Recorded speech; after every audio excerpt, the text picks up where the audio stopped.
So far what we've been doing is we've been looking at the dissolving of a slightly soluble salt in pure water. But often what we'll do is we will be dissolving it into a secondary solution or looking at the impact of an ion being present in solution already on the solubility. And so if I'm trying to dissolve a slightly soluble salt in a solution that contains one of the ions of that salt, then we're in what we call our common ion effect. And what this does is it decreases the concentration of the salt that dissociates. So for example, if we look at the concentration of barium sulfate, and we'll look at it in pure water and in a solution of sodium sulfate. Regardless of whether it's in pure water or in a solution that contains one of the ions, our process is the same. We still have to write our balanced chemical equation. We still have to write our equilibrium expression. We still have to write our solubility statement. So what we're going to do is we're going to look at pure water first. Then, because we don't know the concentrations of them at equilibrium, we need our ice table. For every 1 mole of barium sulfate that dissociates, I get 1 mole of barium ion, 1 mole of sulfate ion. So X moles dissociate, I get X moles of each of them. I can then take this and substitute it into my equilibrium expression and solve for the value of X. And then I can apply that to my solubility statement. So now I know my solubility in pure water. Let's see the impact of dissolving it in a solution that already contains sodium sulfate.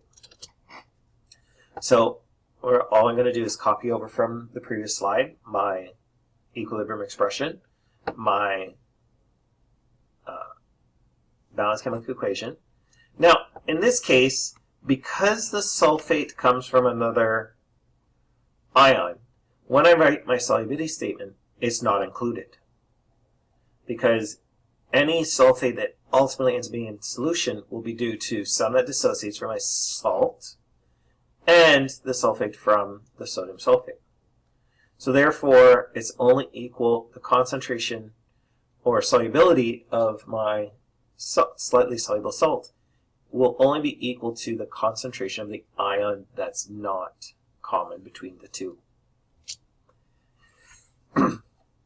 So I need to determine the initial concentration of my common ion, and so all I'm doing is applying a mole ratio. Okay. Now this is my initial concentration. So prior to any of the barium sulfate dissociating, I'll have no barium ion, but I have some sulfate ion from the sodium sulfate solution. Since there's no barium ion in the solution, some of the salt will dissociate, and so X amounts will dissociate, give me X moles per liter barium and X moles per liter of sulfate ion added on. Now, because my KSP value is small, I can use my method of approximation. And so what I'm going to do is I'm going to do my 500 rule to check, and I'm going to see that my initial concentration divided by my equilibrium constant is greater than 500. And so therefore, this 0.1 plus X is going to be approximately 0.1, because I'm showing that the plus X is probably not significant. So now I can take those and substitute them into my equilibrium expression, and I get my X value.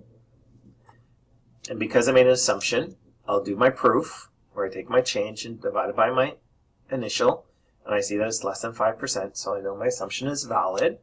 So as a result, my barium ion concentration is equal to the X value, and more importantly, the solubility of the barium sulfate in a 0.1 mole per liter sodium sulfate solution is also equal to the barium ion concentration.